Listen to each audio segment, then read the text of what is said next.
Hi, welcome back to my bed. I'm sorry if you can hear a bunch of stuff going on in the background. My stepdad's in the kitchen right now. Today, for another physics project, I'm going to talk about Newton's three laws of motion.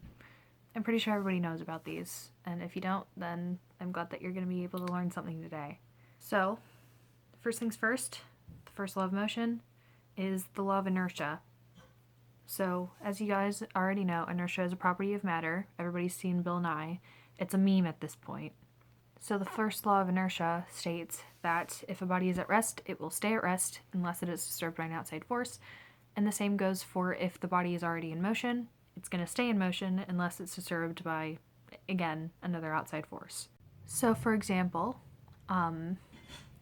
if a cup is placed on the edge of a table, then that cup will not fall off the table unless the table is wiggled a little bit or unless somebody pushes the cup off of the table. I'm going to show you that right now. Wow, nice cup you got there. It'd be a shame if someone disturbed it. So, Newton's second law, that's the law of acceleration. The law of acceleration explains that an object's acceleration depends on the net force and the object's mass as well. It's important to note that acceleration relies inversely on its mass, but not the net force. So a great example that comes to mind when talking about the second law is that if you drop two objects of different masses at the same time with the same amount of force applied, then they will reach the ground at different times because of the different rate of acceleration in both of them, which I'm going to show you that right now. So right here I have one of my dog's tennis balls and one of her plushies. So I'm going to drop them at the same time and see which hits the ground first. Ready? 3, 2, 1. The hedgehog made it first. And last but not least, Newton's third law, probably the most well known, the law of action and reaction, or the law of equal and opposite reactions. So this law tells us that if an action is performed onto an object, the object will perform an equal and opposite reaction to whatever performed the first action.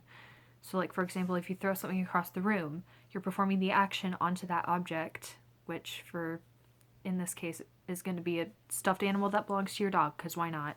Then you're putting force onto that object, but the object is also performing an action on you and giving you the same amount of force, which those two forces combined propel the object across the room. And I'm going to show you that right now. Okay, so for the third law of motion, I'm going to have a little helper here.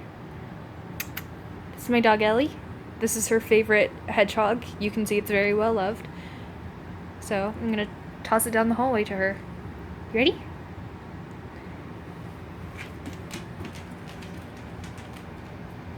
As you can see, it's across the room now. Go get it. Go get it. She's confused. Let me do another example. Here's her squeaky tennis ball. I'm going to throw this too. There she goes. Oh! How did that happen? Oh, there have been some casualties on this day. I'm sure you're wondering, or, well, I'm not sure if you'd be wondering this, but it's definitely in the requirements of the assignment. How do the separate laws of motion apply to breathing? Well, I'm going to tell you. So the first law applies to the lungs in a really simple way. Unless the diaphragm is flexed, then the lungs won't move, thus the lungs will stay at rest. I don't really see how the second law can be applied here, because you can't really compare the difference in how quickly your lungs fill up based on mass unless your lungs are so asymmetrical to the point where you can tell the difference, in which case you should probably get that checked out. Your lungs are naturally asymmetrical because one of them has to make room for your heart, but if they're symmetrical to the point where it's hard for you to breathe, that's definitely not good.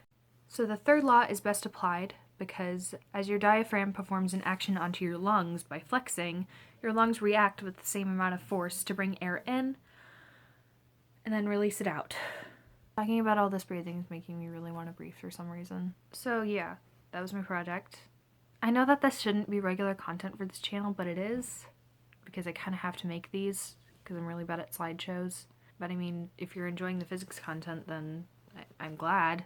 I'm going to be doing other stuff on this channel though, so don't worry. I think I have a few more projects that I'm going to need to do video for in the future, so I mean, you could subscribe for that. But yeah.